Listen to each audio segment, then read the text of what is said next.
चैतन्य महाप्रभु आदि आचार्यों द्वारा शुद्धि पूर्वक वैष्णव धर्म का विस्तार।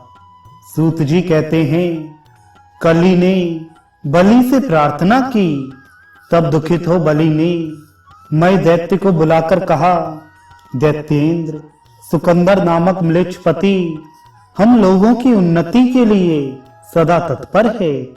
मेरी आज्ञा के अनुसार तुम उसकी सहायता करो। बलि की बात सुनकर ज्योतिर्विद्या विशारद वह दानवमय 100 दैत्यों के साथ कर्म भूमि में आया और उसने दुष्ट म्लेच्छ जाति को ज्योतिर्गणित सहित 21 अध्याय वाले रेखा गणित की शिक्षा दी। तब ज्योतिर्विद्या में पारंगत होकर उन म्लेच्छों ने 7 पुरियों में यंत्रों का निर्माण कराया।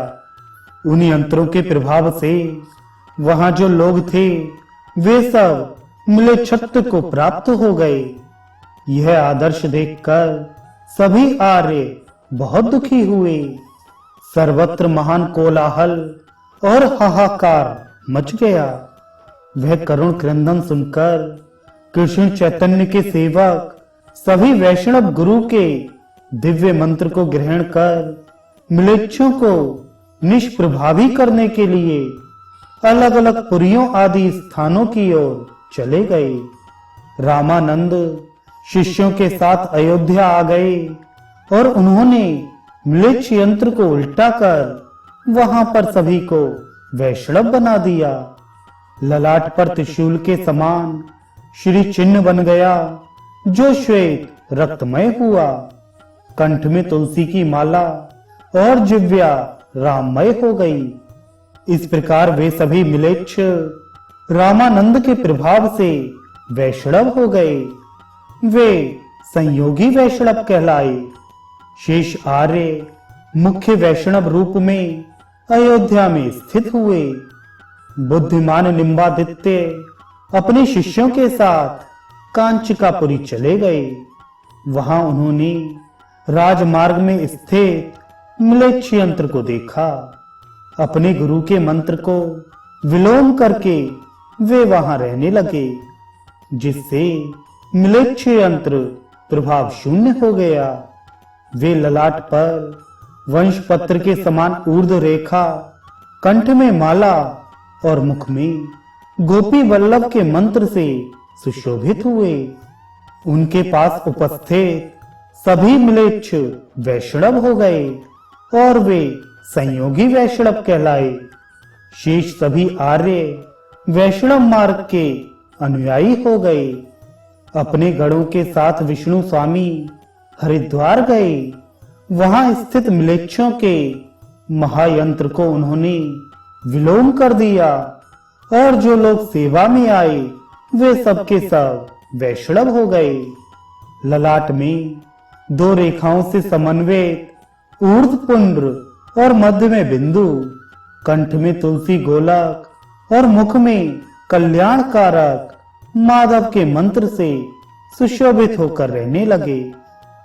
विष्णु भक्त मध्वाचार्य मथुरा में आए और उन्होंने राजमार्ग में स्थित म्लेच्छ यंत्रों को देखकर विलोम कर दिया।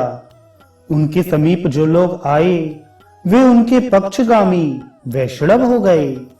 उनके ललाट में नासार्ध के आधे भाग तक करवीर पत्र के समान शुभ तिलक, कंठ में तुलसी की माला और मुख में राधा कृष्ण का शुभ नाम विराजमान था। शैव मार्ग परायण शंकराचार्य भी रामानुज की आज्ञा से अपने गणों के साथ काशीपुरी आ गए। म्लेच्छ यंत्र को विलोम करके उनके अंतर्गत आए सभी शैव हुए। इनके भाल पर त्रिपुंड्र और कंठ में रुद्राक्ष की माला तथा मुख में गोविंद मंत्र विराजमान था।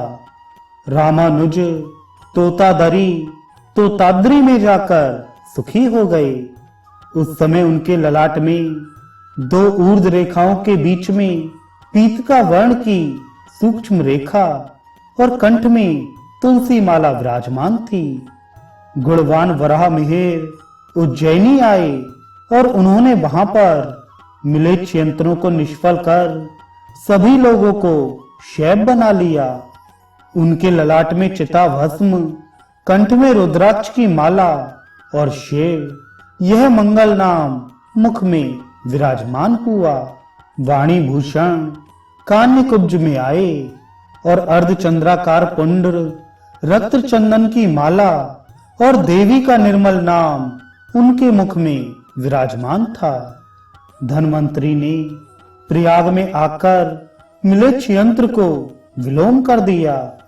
जो उनके सन्निकट आए वे उनके अनुयायी होकर ललाट पर अर्धपुंड्र और रक्त बिंदु को धारण करने वाले हुए। उनके कंठ में रक्त चंदन की मालाएं शोभायमान हुई। धीमान भट्टो जी श्रेष्ठ उत्पलारण्य गए। इन्होंने मस्तक पर लाल त्रिपुंड्र और कंठ में रुद्राक्ष की माला धारण की एवं विश्वनाथ नाम का सदा जप करने लगे। रोपण भी एटा आए।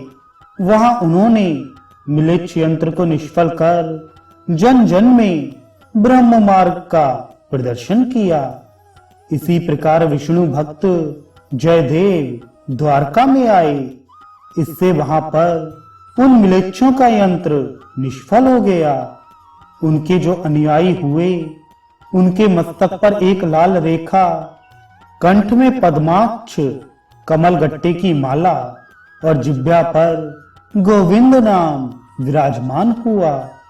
इस प्रकार वैष्णव, शैव और शाक्त अनेक संख्या में हो गए।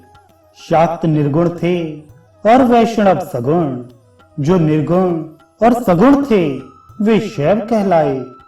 नित्यानंद शांतिपुर में, नदिया पत्तन नदिया में हरि, मगहर में कबीर, कलिंजर में रैदास, सदन नैमिषारण्य में समाधिस्थ हो गए। आज भी यहाँ वैष्णवों का महान समुदाय वर्तमान है। इस प्रकार से मैं आदि दैत्य भी निष्फल होकर बलि के पास चले गए।